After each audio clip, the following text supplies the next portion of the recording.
ఏపీలో మనం చూసుకున్నట్లయితే ముఖ్యంగా ఏదైతే వర్క్ ఫ్రమ్ హోమ్కి సంబంధించి ఇటీవల మనం చూసుకున్నట్లయితే వర్క్ ఫ్రమ్ హోమ్కి సంబంధించి ఏపీ ప్రభుత్వం కీలక సర్వే అయితే పూర్తి చేసింది. అంతా బాగానే ఉంది. అయితే ఈ సర్వేలో భాగంగా మనం చూసుకున్నట్లయితే ఏదైతే ఈ సర్వేలో ముఖ్యంగా ఎక్కువ మెజారిటీ మహిళలు అయితే ఉన్నారనమాట.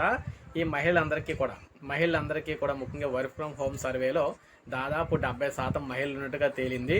అయితే ఈ వర్క్ ఫ్రమ్ హోమ్ సర్వేకి సంబంధించి ఎప్పటి నుంచి ఈ వర్క్ ఫ్రమ్ సర్వేలో భాగంగా ఉద్యోగాలు ఇస్తారు అనేది అయితే మనకి అప్డేట్ అయితే రావడం జరిగిందనమాట.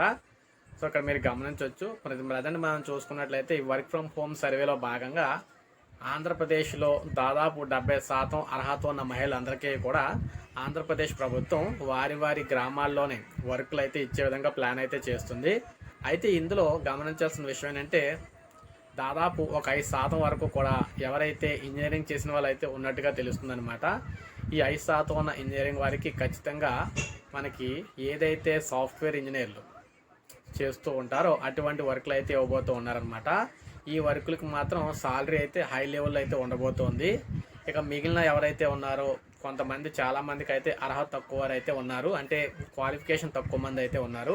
వారందరికీ కూడా కొంతవరకు తక్కువ జీతం ఉన్న జాబులు అయితే ఇవ్వబోతూ ఉన్నారు. ఆల్రెడీ చాలా కన్సల్టెన్సీలతో ఏవైతే మనకి ఇక్కడ కంపెనీల తరపు నుండి కన్సల్టెన్సీలు అయితే ఉంటాయి కదా, వాటితో టైఅప్ అవడం అయితే జరుగుతూ ఉంటుందన్నమాట. అటువంటి కన్సల్టెన్సీలతో ఆల్రెడీ మాట్లాడడం అయితే జరుగుతుంది ఏపీలోని. ఈ కన్సల్టెన్సీల ద్వారా మనకి ఏ జాబులు ఉండే అవకాశం ఉంది, ఎటువంటి ఇక్కడ క్వాలిఫికేషన్స్ ఉండాలి అనేది అయితే ప్రజెంట్ అయితే డిస్కస్ చేస్తున్నట్టుగా తెలుస్తుంది ఆంధ్రప్రదేశ్ ప్రభుత్వం.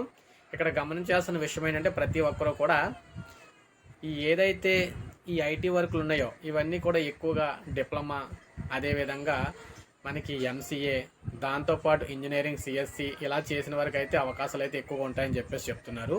ఇక మిగిలిన వర్కులు చూసుకున్నట్లయితే కొంతమందికి అయితే ఎవరికైతే తక్కువ క్వాలిఫికేషన్ ఉందో వారందరికీ కూడా ఈ స్టిచ్చింగ్, అదేవిధంగా ఫ్యాషన్ డిజైనింగ్ సంబంధించి వీటిలోని జాబులు అయితే ఇవ్వడానికి అవకాశం అయితే ఉందని చెప్తున్నారు. ఇవి కూడా ఇంటి దగ్గర ఉండి చేసుకోవడానికి అవకాశం అయితే ఉంటుందని చెప్తున్నారు. అలాగే ఓ మాదిరిగా అంటే సాధారణ డిగ్రీలు బీఎస్సీ, బీకామ్, అదేవిధంగా బీఏ చేసిన వాళ్ళు ఎవరైతే ఉంటారో వీరికి సంబంధించి మ్యాక్సిమం కొన్ని ఏజెంట్ల కింద, అంటే ఉదాహరణకు ఎల్ఐసి కావచ్చు, ఇలా మనకి కొన్ని సంస్థలు అయితే ఉన్నాయి కదా, వీటిలో ఏజెంట్ల కింద కూడా వారికి కొన్ని జాబులు క్రియేట్ చేసే అవకాశం అయితే కనిపిస్తుంది. ఎందుకంటే ఏజెంట్ల కింద చేసినట్లయితే వారి ఊర్లోనే ఉంటూ ఈ ఏజెంట్ కింద అయితే వర్క్ అయితే చేసుకుంటారు. దాన్ని వర్క్ ఫ్రమ్ హోమ్ కింద కన్సిడర్ చేస్తారు కాబట్టి ఇంటి దగ్గర ఉండి చేసుకునేదాన్ని వారికి ఆ విధంగా చూస్తారు. అయితే ఇలా ఈ క్వాలిఫికేషన్ ఎవరైతే ఉన్నారో ఇందులో మహిళలు ఎక్కువగా ఉన్నారన్నమాట. వీరందరికీ కూడా ఎల్ఐసి ఏజెంట్ల కింద, ఇటువంటి వాటిలో ఏజెంట్ల కింద అయితే చూసుకున్నట్లయితే వారికి ఈ విధంగా ఆర్థిక సాయం కూడా ప్రభుత్వం ఆటోమేటిక్గా కొంత అమౌంట్ ఇవ్వకపోయినప్పటికీ కూడా అందులో జాయిన్ చేస్తే వారికి ఏమవుతుందంటే కమిషన్ రూపంలో వారైతే సంపాదించుకోవడానికి అవకాశం అయితే ఉంటుందన్నమాట. సో ఇలా మనం చూసుకున్నట్లయితే వీటన్నిటికి సంబంధించి కూడా ప్రభుత్వం ప్రజెంట్ అయితే సమాలోచన అయితే చేస్తూ ఉంది. వర్క్ ఫ్రమ్ హోమ్ సర్వేకి సంబంధించి మనకి ఇంకా కొంత బ్యాలెన్స్ అయితే ఉందన్నమాట. అది కూడా మనకి పూర్తి అయిపోతుంది. పూర్తి అయిపోయిన వెంటనే ముఖ్యంగా మహిళా ప్రయారిటీ ప్రాతిపదికన అయితే చూస్తున్నారు. మహిళలకు సంబంధించి ముందుగా అయితే ఈ జాబ్స్ క్రియేషన్ అయితే ఉంటుందని చెప్తున్నారన్నమాట. ఇందులో భాగంగా మనం చూసుకుంటే ఫస్ట్ ముందుగా ఉండేది ఏంటంటే ఈ మహిళలు తక్కువ క్వాలిఫికేషన్తో ఎవరైతే మహిళలు ఉన్నారో వారందరికీ కూడా ఫ్యాషన్ డిజైనింగ్ కావచ్చు, మనకి కుట్టు శిక్షణ ఏదైతే ఉందో ట్రైనింగ్ కూడా కొంతమందికి అయితే ఉంటుందని చెప్తున్నారు. ఇటువంటి జాబులు ఎవరైతే ఉన్నాయో ఇటువంటి జాబులు అయితే ముందుగా ఇచ్చే అవకాశం అయితే ఉందని చెప్పేసి ప్రభుత్వం అయితే తెలియజేస్తుంది.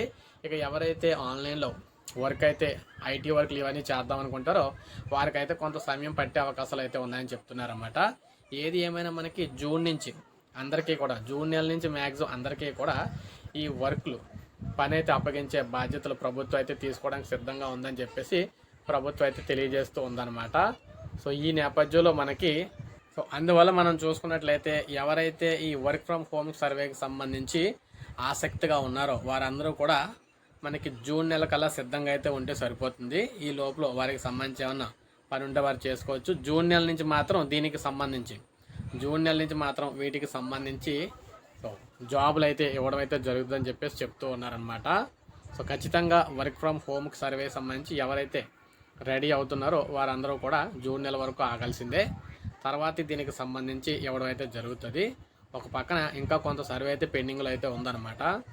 అయితే ఇక్కడ మనం గమనిస్తే 3 రకాలుగా ట్రీట్ అయితే చేస్తున్నారు. ఒకటి తక్కువ చదువు ఉన్నవారు, ఒకటి మీడియం చదువు ఉన్నవారు, ఒకటేమో హై లెవెల్లో చదువు ఉన్నవారు అని 3 కేటగిరీల కింద అయితే ట్రీట్ చేయడం అయితే జరుగుతుంది. ఈ 3 కేటగిరీలో ఫస్ట్ గమనించినట్లయితే తక్కువ చదువు ఉన్న వారికే, అంటే తక్కువ ఎడ్యుకేషన్ క్వాలిఫికేషన్ ఉన్న వారికి ముందు ప్రయారిటీ అయితే ఉంటుందన్నమాట. వారు ఎందుకంటే బయటికి వెళ్ళి ఏ పనులు చేసుకోలేరు కాబట్టి ఒక కూలి పనులే చేయాలి కాబట్టి అటువంటి వారికి ప్రయారిటీ ఇచ్చి ముందుగా కొన్ని పనులు అయితే క్రియేట్ చేయడం అయితే జరుగుతుంది జాబ్లు అయితేనే. తర్వాత మనకి ఇంటర్మీడియట్, డిప్లొమా, అదేవిధంగా డిగ్రీ, సాధారణ డిగ్రీ ఇటువంటి వారికి అయితే క్రియేట్ చేస్తారని చెప్తున్నారు. ఫైనల్గా మనకి ఇంజనీరింగ్ సంబంధించి, ఎంసీఏకి సంబంధించి, ఐటీ ఎవరైతే సిఎస్సి చేస్తుంటారో ఇటువంటి వారికి కంప్యూటర్ వర్క్లకు సంబంధించి ప్రభుత్వం అయితే ఫైనల్గా అయితే వారికి అయితే కల్పించబోతూ ఉందన్నమాట. సో ఏది ఏమైనా ఇక్కడ గమనించాల్సిన విషయం ఏంటంటే వర్క్ ఫ్రమ్ హోమ్ సర్వే కారణంగా ఆంధ్రప్రదేశ్లో ముఖ్యంగా అటు పురుషులకు కావచ్చు ఇటు మహిళలకు కావచ్చు అవకాశాలు అయితే ఉన్నాయి, మెండుగా ఉన్నాయి. అందులో భాగంగా చూసుకుంటే మహిళలకు అయితే ఎక్కువ అవకాశాలు అయితే ఉన్నాయని చెప్పేసి చెప్పుకోవచ్చు పురుషుల కంటే. వీరందరికీ కూడా జూన్ నెల నుంచి రాష్ట్ర ప్రభుత్వం ఉద్యోగ కల్పన అయితే చేయబోతోంది. ముఖ్యంగా ఈ ఉద్యోగ కల్పన చేయడానికి కారణం ఏంటంటే నిరుద్యోగ భృతి అనమాట. ఆంధ్రప్రదేశ్ ప్రభుత్వం నిరుద్యోగ భృతి ఇస్తామని చెప్పేసి చెప్పిందనమాట చదువుకున్న వారికి.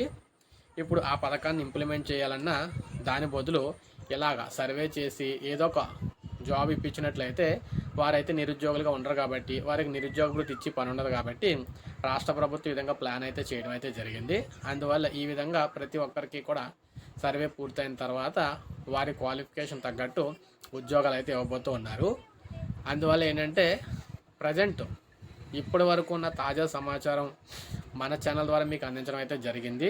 వర్క్ ఫ్రమ్ హోమ్ సర్వేకి సంబంధించి ఏ విధంగా ఉద్యోగాలు ఇవ్వబోతున్నారు, ముందుగా ఎవరికి ఇవ్వబోతున్నారు, ఎవరెవరికి ఏ అర్హత ప్రకారం ఎటువంటి ఉద్యోగాలు ఇస్తారు అనేది అయితే మనం ఎప్పటికప్పుడు మీకైతే అందిస్తూ ఉంటానన్నమాట. మీకు ఈ వీడియో కొంతవరకన్నా నచ్చినట్లయితే ఖచ్చితంగా ఒక లైక్ అయితే చేయండి. అదేవిధంగా సబ్స్క్రైబ్ చేసుకోకపోతే మన ఛానల్ సబ్స్క్రైబ్ చేసుకోండి. ఎందుకంటే ఇది కంటిన్యూస్గా ఓన్లీ ఆంధ్రప్రదేశ్లో సంక్షేమ పథకాలు కావచ్చు, లేదంటే అతి ముఖ్యమైన ఇటువంటి అప్డేట్స్ కావచ్చు ఇచ్చే ఏకైక అతి ముఖ్యమైన అప్డేట్ ఇచ్చే ఛానల్ అనమాట. ఎందుకంటే ఏ టైంలో కూడా మనం మిస్ అవ్వకుండా ఏ టాపిక్ వదలకుండా వీడియోస్ చేయడం అయితే జరుగుతుందన్నమాట మన ఛానల్ ద్వారా. అందువల్ల మన ఛానల్ సబ్స్క్రైబ్ చేసుకోండి. అలాగే నెక్స్ట్ ఫర్దర్గా మనకి ఫస్ట్ మనం చెప్పుకున్నాం కదా ఎవరికైతే ముందు ఉద్యోగాలు అయితే ఇస్తున్నారనేది. అందులో భాగంగా ఇప్పటి వరకు మనకి 2 అయితే కేటగిరీలు బయటకు వచ్చినాయి. ఒకటి చూసుకుంటే ఫ్యాషన్ డిజైనింగ్, రెండోది ఏమో మనకి స్టిచ్చింగ్ అనమాట. ఈ 2 బయటకు వచ్చినాయి ప్రజెంట్. ఇంకా మనకి కొన్ని ఇంకా ఉన్నాయని చెప్తున్నారు. అవి ఇంకా బయటకు అయితే రాలేదనమాట. అవి వచ్చినప్పుడు వాటికి సంబంధించి కూడా మీకైతే వీడియో రూపంలో నేనైతే అందిస్తాను. ఇక నెక్స్ట్ ఫైనల్గా మనం చూసుకున్నట్లయితే ఎవరైతే ల్యాప్టాప్లోని సిస్టమ్స్లో వర్క్ చేస్తారో వారందరికీ ఫైనల్గా అయితే వర్క్ అయితే అప్పచెప్పడం అయితే జరుగుతుందనమాట. అన్ని ఫేజులు పూర్తయిన తర్వాత వారికి అయితే ఖచ్చితంగా కొంత టైం అయితే పడుతుందని చెప్పేసి చెప్తున్నారు. సో అందుకే మనకి ఈ వీడియో అయితే ప్రత్యేకంగా చేయడం అయితే జరుగుతుంది. సో ఇది మనకి అప్డేట్. ఒక లైక్ చేయండి, సబ్స్క్రైబ్ చేసుకోకపోతే మన ఛానల్ సబ్స్క్రైబ్ చేసుకొని ఫాలో అవుతానండి.